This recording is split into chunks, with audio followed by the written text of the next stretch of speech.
a veces decimos, no, yo no tengo ninguna maldición generacional, no hay ningún pacto ancestral, a mí nadie tiene que ministrarme liberación, pero hay una maldición evidente, que tú no avanzas, no prosperas, las cosas nunca se dosifican, se dan contigo. Hay algo que hay que lidiar, hay algo que se requiere desatar el espíritu de rompimiento para experimentar una verdadera liberación. Esta mujer era evidente que estaba atada porque estaba encorvada por 18 años y cuando Jesús la vio que era un espíritu que la tenía atada y reprendió el espíritu, inmediatamente ella se enderezó. La pregunta mía es, ¿qué es lo que tiene encorvado tu ministerio? ¿Qué es lo que tiene encorvado tu ministerio que no puede crecer?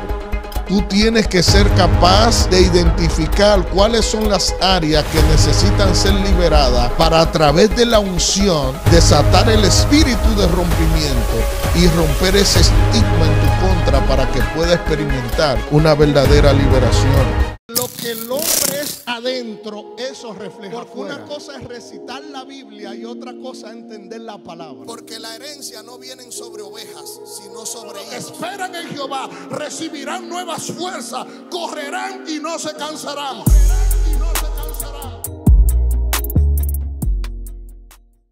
Privilegio una vez más poder estar frente a ustedes. Gracias por sintonizarnos, gracias por entre todas sus ocupaciones elegir ver nuestro contenido. Hoy vamos a impartir una palabra, vamos a impartir una enseñanza acerca de rompimiento y liberación. Para mí es importante ministrar temas como esto porque tenemos muchas personas que quieren experimentar un avance ministerial y no saben cómo. Otros quieren experimentar un avance ministerial, pero no se dan cuenta que hay áreas de su vida que están atadas y no saben cómo desatar un rompimiento para experimentar una verdadera liberación. Entonces, hoy vamos a hablar de eso.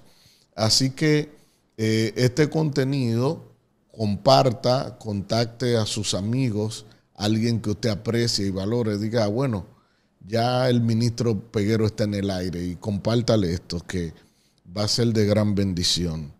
Rompimiento y liberación. ¿Qué es el rompimiento? El rompimiento es el irrumpir repentino de Dios sobre tu vida para romper lo que intenta detenerte.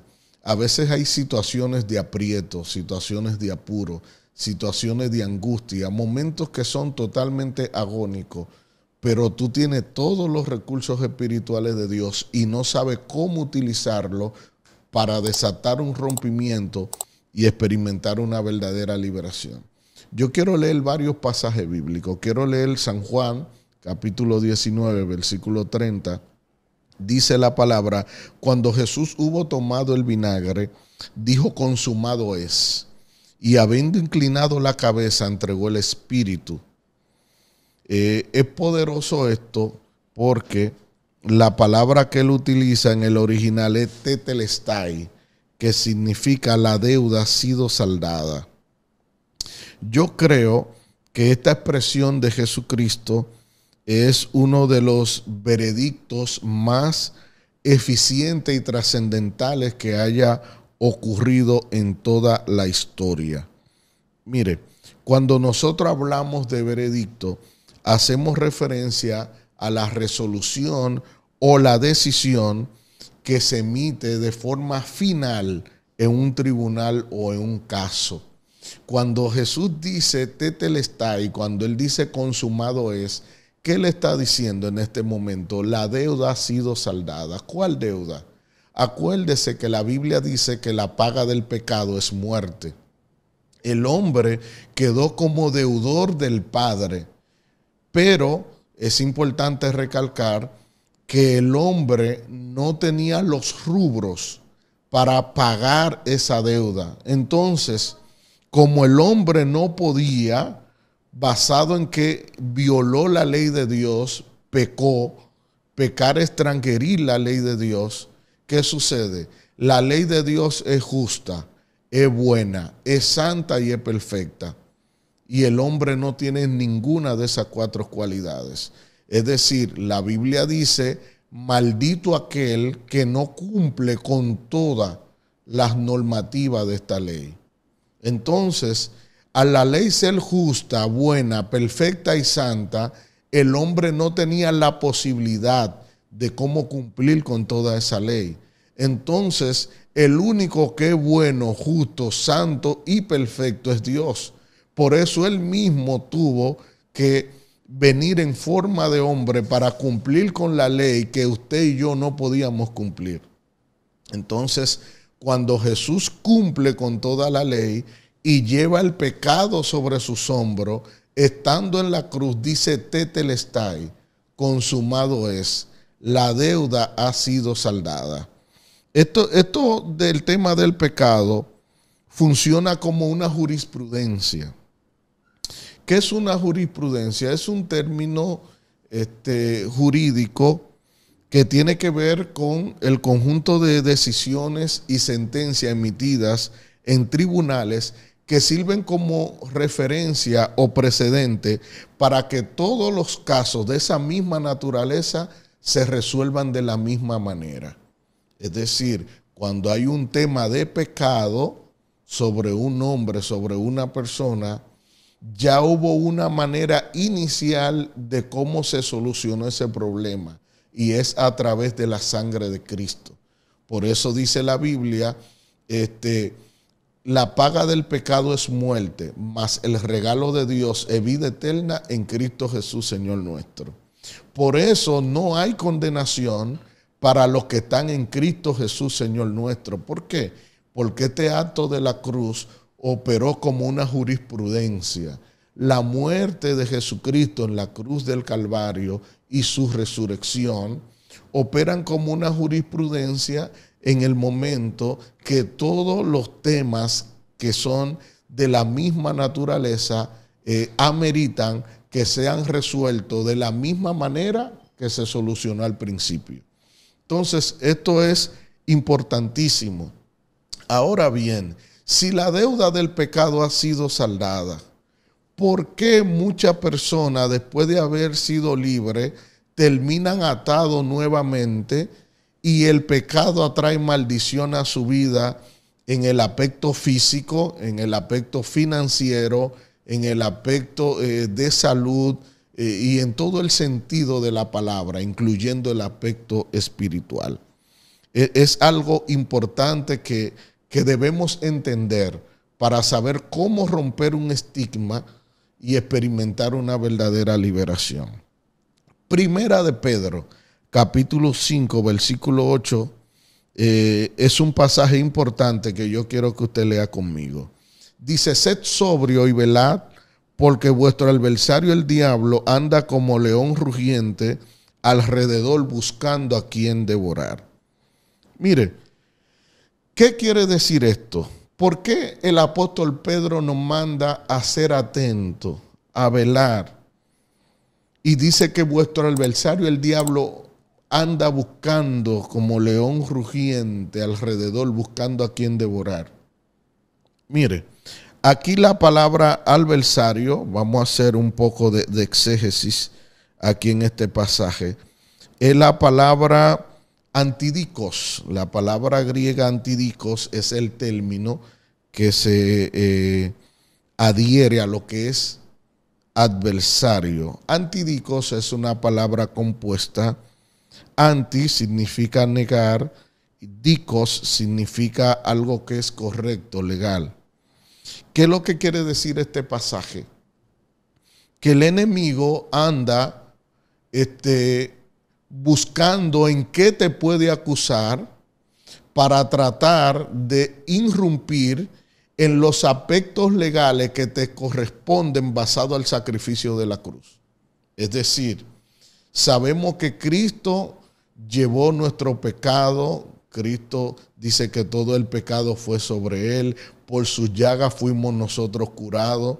Ahora bien, esos beneficios que nos ofrece la cruz, cuando usted peca deliberadamente, es una acusación que él lleva ante el tribunal celestial para poder desligarlo de los beneficios de la cruz. ¿Por qué? Porque Dios es justo. Dios es juez. Es importante que nosotros entendamos estos 3 puntos relevantes. Son 3 formas de nosotros acercarnos a Dios. Número 1, nos acercamos a Dios como Padre. Jesús dijo, cuando oremos, oren así: Padre nuestro que estás en los cielos. Es el primer nivel de la oración. Segundo nivel de la oración es cuando nos acercamos a Él como amigo. Acuérdese esa parábola donde un amigo visita a otro y le dice: préstame unos panes porque me llegó una visita de sorpresa y no puedo recibirlo con manos vacías. Estoy parafraseando esto. Entonces, cuando usted entra en el segundo nivel de oración, que entra como amigo, usted puede interceder delante de Dios a favor de otra persona. Número 3, ¿cuál es el tercer nivel de oración? Cuando usted se acerca a Dios como juez. ¿Se acuerda esa parábola que enseñó Jesús de la necesidad de orar siempre sin desmayar? Que dijo, había un juez que ni temía a Dios ni respetaba a hombre, pero esta anciana insistía que le haga justicia, y él dijo, yo ni respeto a Dios ni temo a hombre, pero como esta mujer insiste y me molesta, antes que se me agote la paciencia, déjame ir y hacerle justicia. Entonces Jesús hace un paréntesis y dice, observaron a este hombre que ni temía a Dios ni respetaba a hombre. Sin embargo, porque esta anciana insistía, vino y le hizo justicia. Y Jesús dice, ¿acaso no hará justicia a Dios con sus hijos que clamen a Él día y noche? Es decir, Él presentó a Dios como un juez. Dios está sentado en su trono. Él opera como un juez.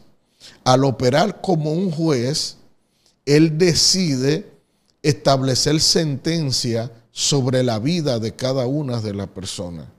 Por eso es importante nosotros conocer estos misterios. Cuando usted lee el libro de Job, capítulo 1, versículo 6, dice que un día vinieron a presentarse delante de Jehová los hijos de Dios, entre los cuales también vino Satanás.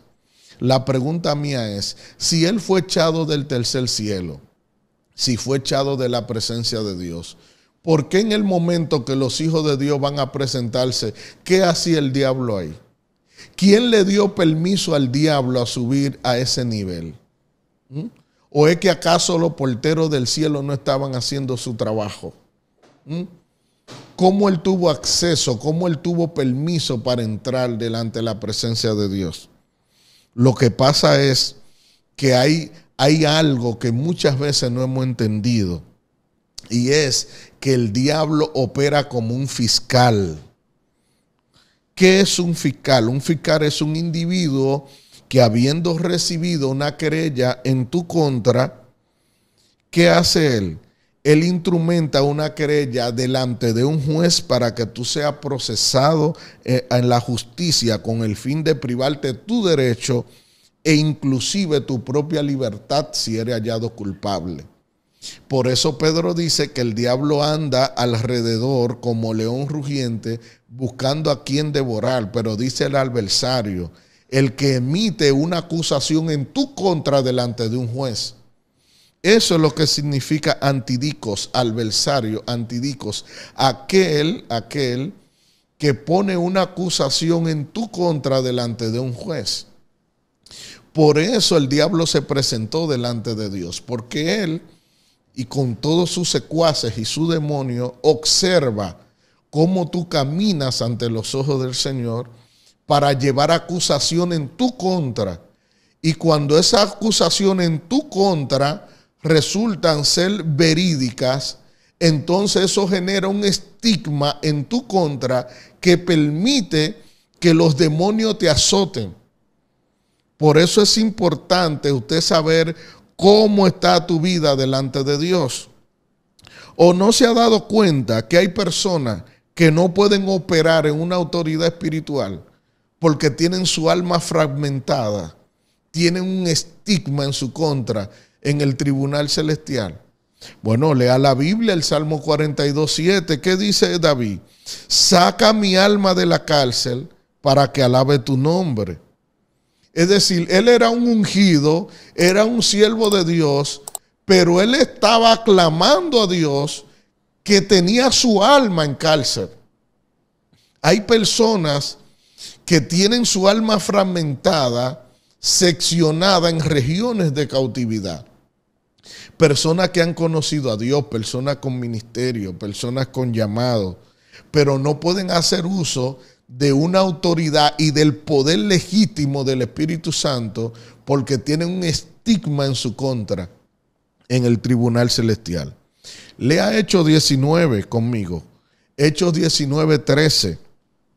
Dice, pero algunos de los judíos exorcistas ambulantes intentaron invocar el nombre del Señor Jesús sobre los que tenían espíritu malo, diciendo, os conjuro por Jesús, el que predica Pablo.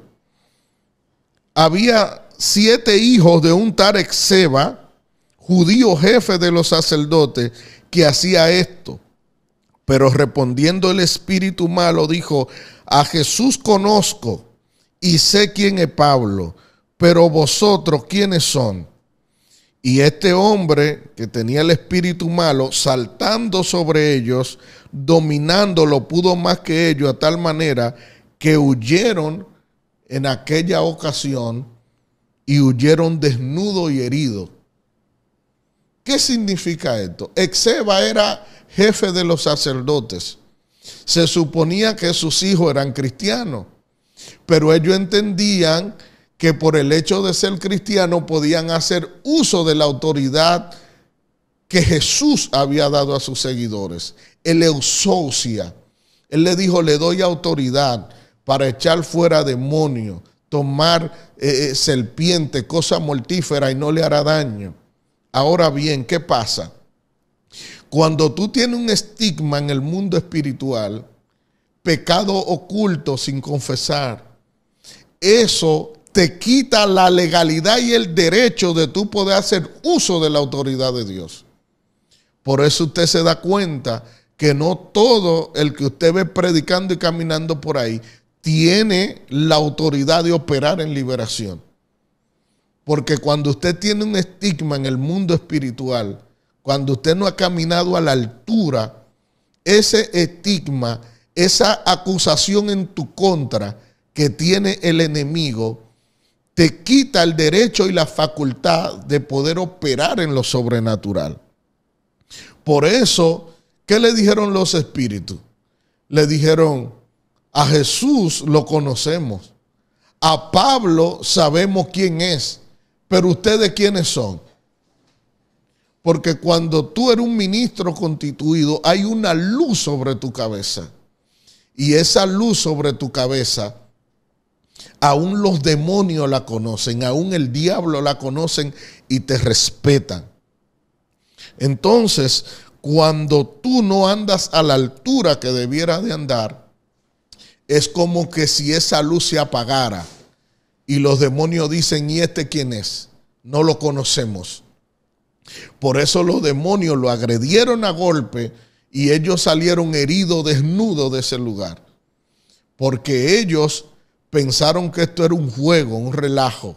Te conjuro, te echamos fuera en el Jesús que predica Pablo. Entonces los espíritus le dijeron, no, a Jesús lo conocemos. A Pablo sabemos quién es. Pero ¿ustedes quiénes son? Entonces, hay situaciones delicadas que nosotros tenemos que lidiar para poder desatar el espíritu de rompimiento y experimentar la verdadera liberación. Entonces, David fue sabio. David no ocultó su situación. Él le dijo, Señor, saca mi alma de la cárcel. Saca mi alma de la cárcel para que alabe tu nombre. ¿Cuáles son las condicionantes que no te dejan adorar? ¿Cuáles son? ¿Cuáles son? Hay cosas importantes que nosotros tenemos que aprender, que lidiar para poder experimentar la verdadera liberación, para desatar ese espíritu de rompimiento. En Lucas 13 hay un pasaje bíblico muy importante que quiero tocar.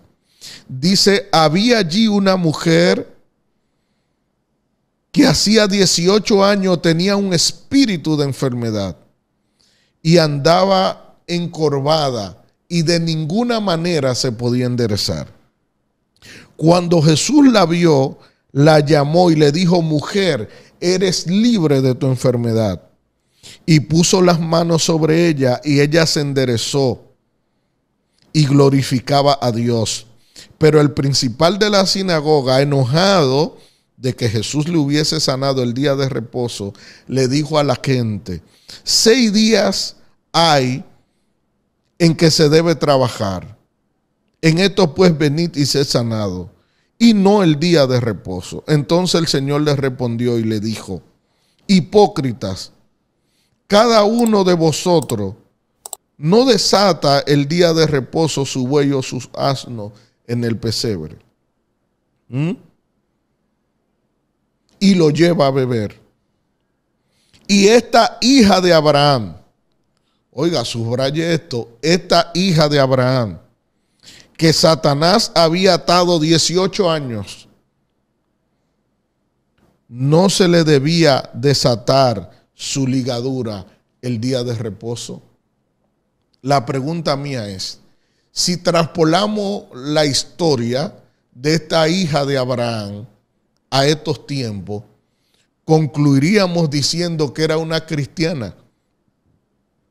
Y la pregunta mía es, si tú fuiste libre del pecado a través de la fe en el sacrificio y en el Hijo de Dios, y la sangre de Cristo te limpia de todo pecado y de toda maldad, y tú fuiste libre, ¿cómo es posible que ahora esta mujer está siendo atada por el diablo 18 años? ¿Cómo tú me explicas eso? Dime, ¿cómo se come eso? ¿Cómo desenredamos este regalo? ¿Cómo entendemos este misterio, esta liberación, esta revelación que hay aquí? Tenemos que entender de una vez por todas que nuestro caminar en el Señor debe ser íntegro, de tal manera que actitudes y conductas no abran una brecha al diablo para generar un estigma en tu contra en el tribunal celestial. Esto es importante. Esta mujer era hija de Abraham, pero estaba siendo atada por 18 años. No es posible que una persona lavada con la sangre de Cristo, el diablo la pueda atar 18 años si no le abre una brecha al enemigo a través del pecado. Entonces, a veces decimos, no, yo no tengo ninguna maldición generacional, no hay ningún pacto ancestral, a mí nadie tiene que ministrarme liberación, pero hay una maldición evidente, que tú no avanzas, no prosperas, las cosas nunca se dosifican, se dan contigo. Hay algo que hay que lidiar. Hay algo que se requiere desatar el espíritu de rompimiento para experimentar una verdadera liberación. Esta mujer era evidente que estaba atada porque estaba encorvada por 18 años. Y cuando Jesús la vio, vio que era un espíritu que la tenía atada y reprendió el espíritu. Inmediatamente ella se enderezó. La pregunta mía es, ¿qué es lo que tiene encorvado tu ministerio? ¿Qué es lo que tiene encorvado tu ministerio que no puede crecer? ¿Qué es lo que tiene encorvada tu familia? Tu relación de trabajo. Tú tienes que ser capaz de identificar cuáles son las áreas que necesitan ser liberadas para a través de la unción desatar el espíritu de rompimiento y romper ese estigma en tu contra para que pueda experimentar una verdadera liberación. Esto es importante, ligar con esas regiones de cautividad en tu vida, en tu ministerio. ¿Cuáles son las áreas que no han sido sanadas todavía? ¿Qué es lo que está pasando? Por eso me gusta leer los escritos de David.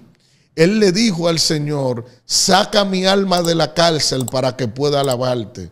Él identificó que su alma estaba en regiones, estaba detrás de rejas. A veces una persona no puede ser libre. ¿Sabe por qué? Porque no lo reconoce. Entonces no puede ser que todos afuera sean testigos de que estás encorvado y tú sigas negando y diciendo que no. Porque para todos le es evidente. Dice Efesios capítulo 4, versículo 8. Por lo cual dice, subiendo a lo alto, llevó cautiva la cautividad y dio dones a los hombres. Y eso de que subió, ¿qué es? Sino que también había descendido primero a las partes más bajas de la tierra. Y el que descendió es el mismo que también subió por encima de todos los cielos, llenándolo todo. Y él mismo constituyó a unos apóstoles, a otros profetas, evangelistas, pastores y maestros. ¿A fin de qué? A fin de perfeccionar a los santos para la obra del ministerio, para la edificación del cuerpo de Cristo. ¿Qué es lo interesante en todo esto, Wander? Que antes de él dar dones, lidió con la cautividad. Entonces hay gente que quiere operar en los dones, pero no quiere lidiar con las regiones de cautividad en su alma. ¿Cuál es ese asidero que no te deja crecer? Que provocó que el enemigo tuviera acusaciones legales en tu contra y generara un estigma en el tribunal celestial, y esa parte te tiene encorvado, te tiene atado. Necesitas identificar un hombre ungido de autoridad que ore por ti, que te libere, que te confronte, que te lleve a confesar esas áreas en ti que necesitan ser liberadas. Por eso la Biblia dice que el que encubre su pecado no prosperará, pero el que lo confiesa y se aparta alcanzará misericordia. Es importante esto.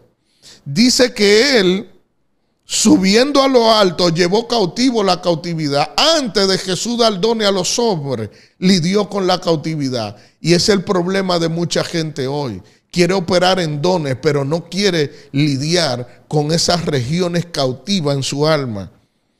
Esa alma fragmentada. ¿Qué dice Efesios 4:26? Airaos, pero no pequéis, no le dé lugar al diablo.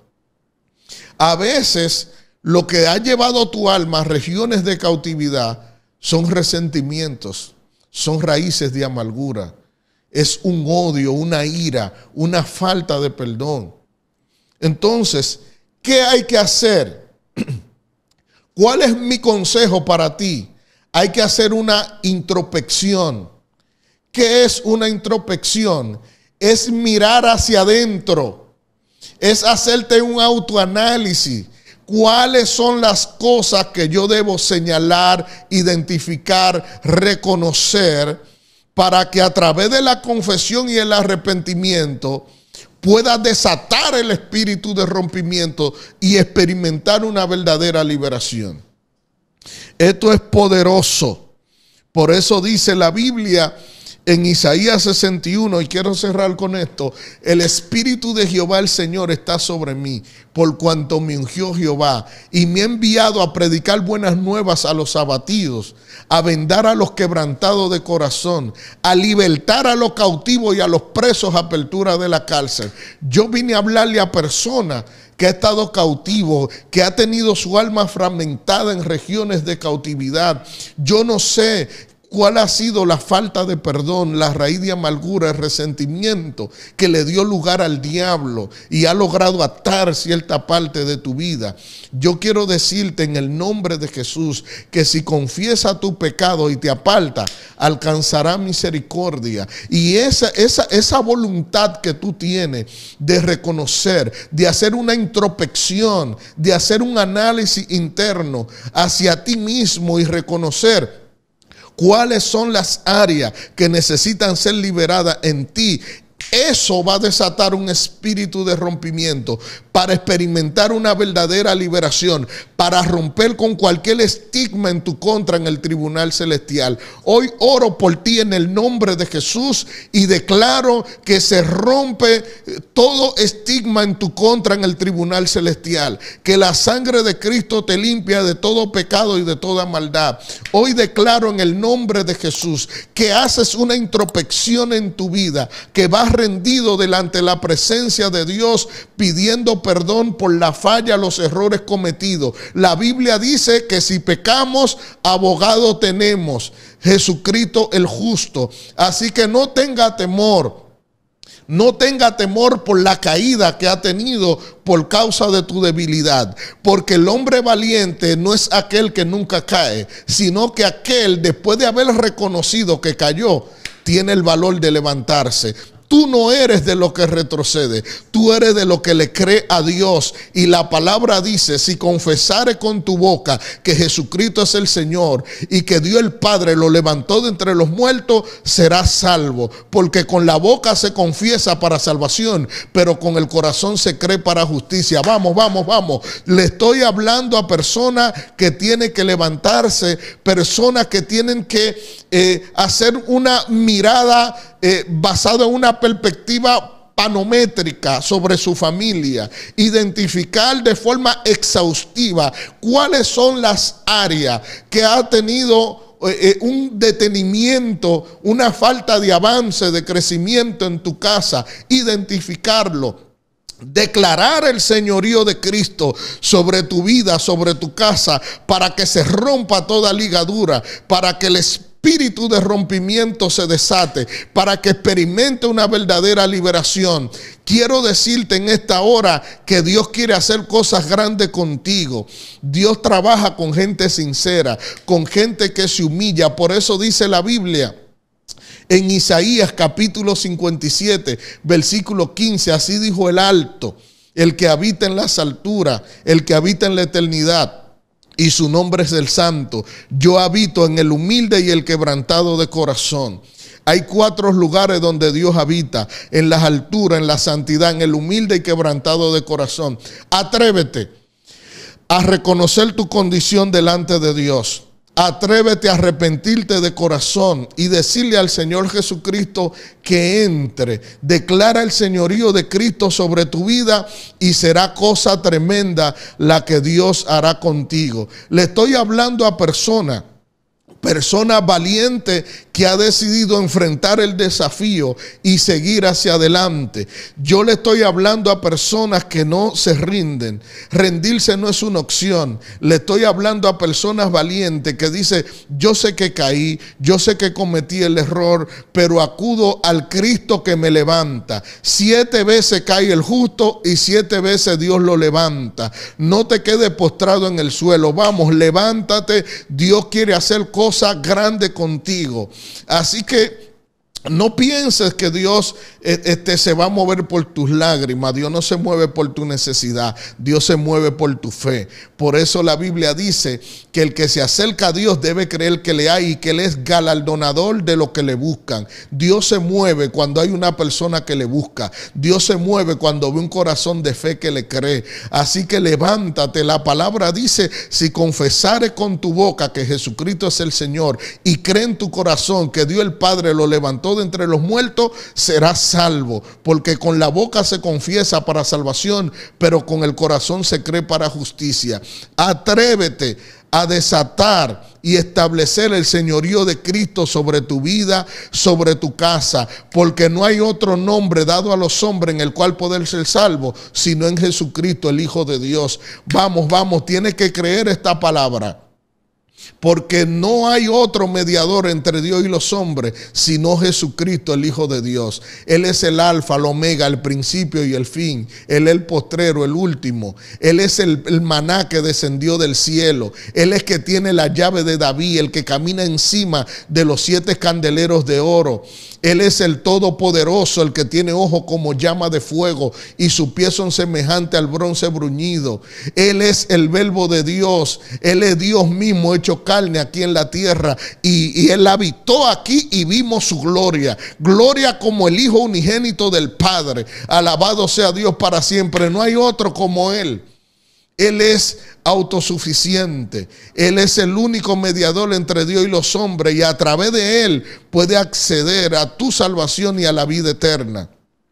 Jesucristo es la solución. Hoy quiero que acudas, que abraces esta palabra y entiendas que rendido ante la presencia del Señor, a través del arrepentimiento, hay salvación para tu vida, hay salvación para tu casa. Porque la Biblia dice, no hay condenación para los que están en Cristo Jesús, Señor nuestro, los que no viven conforme a la carne, sino conforme al Espíritu.